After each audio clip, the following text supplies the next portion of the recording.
હવે આપણે વાત કરીએ 0.3333, મતલબ કે 3 છે એ કન્ટિન્યુઅસ ચાલુ રહે છે, એટલે 0.312.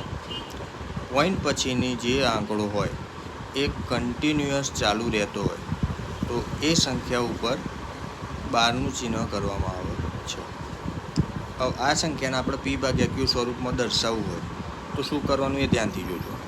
આપણને 0.333 આપેલું છે તો x બરાબર એ સંખ્યા ધારી લેવાની. એ સંખ્યા ધારી લીધી. હવે આપણે 0.3 મતલબ કે એક જ આંકડો જે છે એ રિપીટ થયા કરે છે તો આપણે એના 10 વડે ગુણીશું. 10 વડે એટલે કે 10 વડે બંને બાજુ ગુણવાનું છે. હવે 10 વડે ગુણીએ તો આ 10x થઈ જાય અને 10 વડે ગુણીએ એટલે પોઈન્ટ આટલા આવી જાય, એટલે આ થઈ જાય 3.3333. 3 કન્ટિન્યુઅસ છે, આપણે 0.333 4 ટાઈમ રાખેલું છે એટલે આપણે 3 પછી 4 3 રાખેલા છે.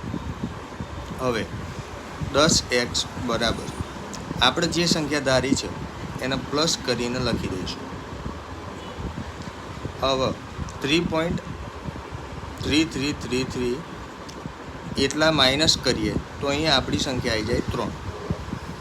હવે 10x બરાબર 3, આના બરાબર આપણે ધારેલા છે x, એટલે અહીંયા x આવી જાય. હવે x આ બાજુ લઈ જઈએ, x જ ખાલી, બરાબર. તો 10x માંથી x જાય એટલે કેટલા વધે? 9x. 9x બરાબર આ બાજુ 3 હતા તો એમના એમ. તો x બરાબર 9 હવે ભાગાકારમાં જાય એટલે x બરાબર 3 3 9 થઈ જાય. ઉપર 1 બચ્યો, નીચે 3. x બરાબર 1/3 થઈ જાય.